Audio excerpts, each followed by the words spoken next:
Hai guys, Assalamualaikum. Okay, hari tu masa cuti sekolah minggu lepas kan Yana anak beranak demam kan. Mula-mula Yana, lepas tu berjangkit dengan si kecil, lepas tu berjangkit dengan si sulung. Biasalah lepas demam kita akan batuk-batuk sesama kan. Sepanjang Yana kena batuk-batuk, bukan minggu lepas je. Sebelum-sebelum ni lagi, Yana memang bila batuk je, Yana memang amalkan ni. I guess Sasi ni. Sorry lah, Yana tak sure sama ada brand ni boycott ke tak boycott, tapi sorry sangat sebab Yana memang memerlukan ni. Ada orang kata kena rebus dia untuk buang gas, tapi Yana kan malas. Bila malas, Yana just minum macam ni je.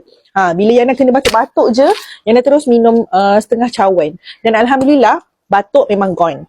Dan rupa-rupanya, ini juga adalah petua daripada arwah jiran Yana dekat Mersing. Arwah Pakcik Saleh. So, Yana nak suggest lah dekat korang, kalau korang ada batuk yang dah lama, yang berlarutan kan, try lah minum air ni. Okay?